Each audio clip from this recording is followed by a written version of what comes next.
میں نے وقت پوچھا کہ کیا 8:30 بج گئے؟ تو ان کا جی نہیں، 8:25 ہوئے۔ سنیے، ایک زیر تصنیف کتاب کا ایک چھوٹا سا حصہ ہے، اس کا مزاج اور سواد مختلف ہے۔ اس کا عنوان ہے بکرے کی آنکھ، بدلا ہوا مزاج۔ اب جو اقتباس پیش کر رہا ہوں اس کا تعلق ایڈولسنس یعنی عنفوان شباب سے ہے، جب 11-12 برس کے لڑکے کو بڑا سمجھ کر بچے اس سے گریز کرتے ہیں اور جوان اسے لونڈا سمجھ کر منہ نہیں لگاتے۔ یہ اسی 12 برس کے بچے کی، لڑکے کی پاپ بیتی ہے۔ ہمیں بچپن میں بتایا گیا تھا کہ ذبح ہونے سے 24 گھنٹے پیشتر بکرے کی آنکھ میں چھری نظر آنے لگتی ہے۔ صرف ان لڑکوں کو نظر نہیں آتی جو جھوٹ بولتے ہیں، لڑکیوں کو چھیڑتے ہیں اور بیت الخلاء میں چھپ کر سگریٹ پینے کے بعد الائچی کھاتے ہیں۔ اس امر کی حلفیہ تصدیق تو ہم بھی کریں گے کہ قربانی کے بکرے کی آنکھ میں چھری نظر آتی ہے۔ بچپن میں ہمیں چچی نے بتایا تھا کہ ذبح ہونے سے ایک دن پہلے سے بکرے کے سر پہ قضا کھیلنے لگتی ہے۔ معصوم بچے اگر بکرے کی آنکھ میں جھانک کر دیکھیں تو چھری نظر آئے گی۔ چنانچہ ہم نے دیکھا تو سچ مچ ہمیں چھری نظر آئی اور ہم نے اپنے چھوٹے بھائی بہنوں کو بھی دکھائی۔ سب نے اقرار کیا کہ صاف نظر آ رہی ہے۔ اللہ ہمیں معاف کرے، ہم نے تو یہ تک کہہ دیا کہ ہمیں تو عبداللہ قصائی بھی صاف نظر آ رہا ہے۔ میں اپنی جلادی آنکھوں کے لال لال ڈوروں کے۔ لیکن جب ہم نے اپنے پھوپھی زاد بھائی حمید کو، جو ہم سے 3 سال بڑا تھا، چھری دکھانے کے لیے بکرے کے پاس لے گئے تو وہ کہنے لگا کہ مجھے تو بکرے کی آنکھ میں فقط آنکھ نظر آ رہی ہے۔ ہم نے چچی سے پوچھا کہ حمید کو کم کیوں دکھائی دیتا ہے؟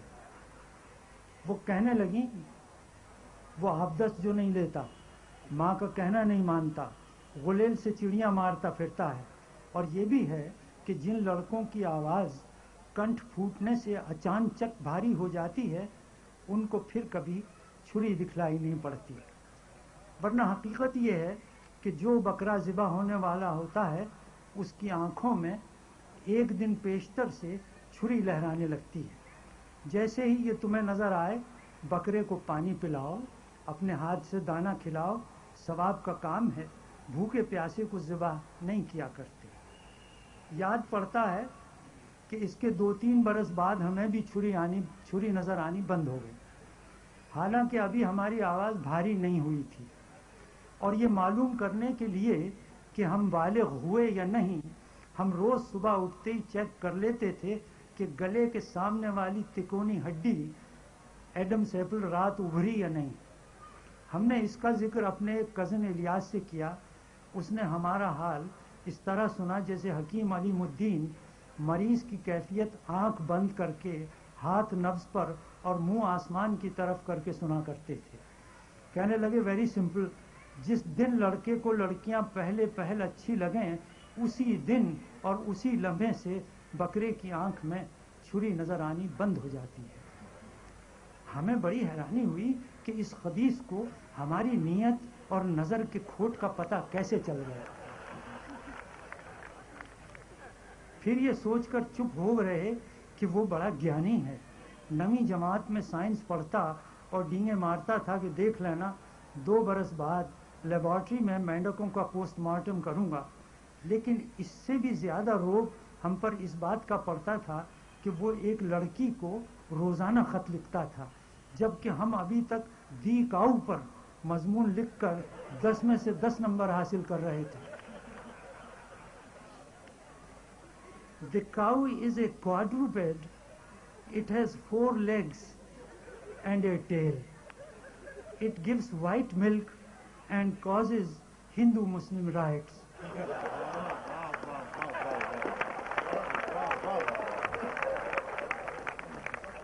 یہ ہماری انشا پردازی تھی۔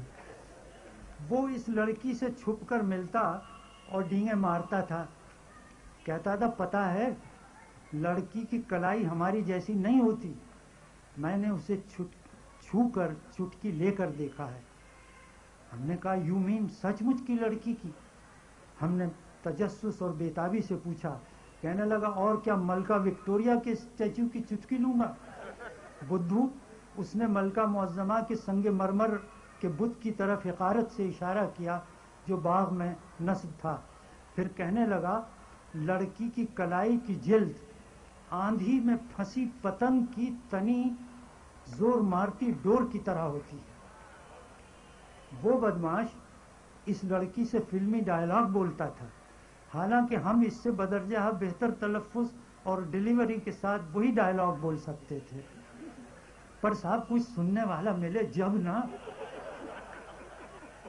ہماری قسمت میں تو مولوی محمد اسماعیل میلٹھی کی بلی لکھی تھی جس سے دل پشوری کرتے رہتے تھے، چھوٹی سی بلی کو کرتا ہوں پیار، صاف ہے ستھری ہے بڑی ہے کھلار، گود میں لیتا ہوں تو کیا گرم ہے، گالے کی مانند رواں نرم ہے، دم کو ہلا میرے پڑے گی وہ پاؤں، بولے گی پھر پیار سے یوں میاؤں میاؤں۔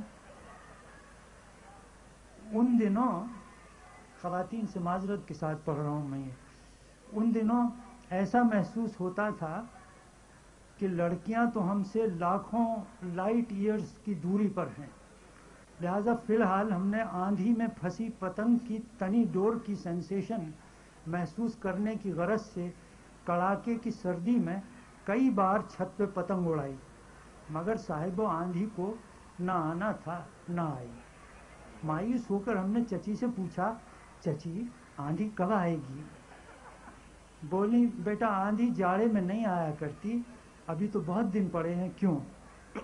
ہمیں شدت سے احساس ہونے لگا تھا کہ بڑے ہونے میں ہمیں بڑی دیر لگ رہی ہے۔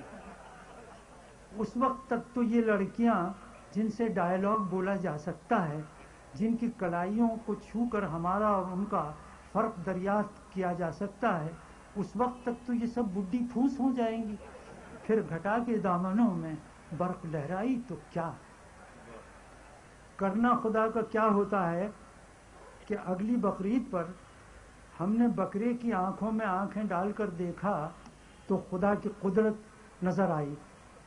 مطلب یہ کہ ایک لڑکی جو چک کے پیچھے ساتھ چھپتی بھی نہیں سامنے آتی بھی نہیں تھی، اس کی شکل بکرے کی آنکھ میں بالکل صاف نظر آئی۔ ہم دوڑے دوڑے چچی کو یہ خوشخبری سنانے گئے تو وہ بڑی رکھائی اور درستی سے بولیں، میاں آج سے تم پہ روزے فرض ہو گئے۔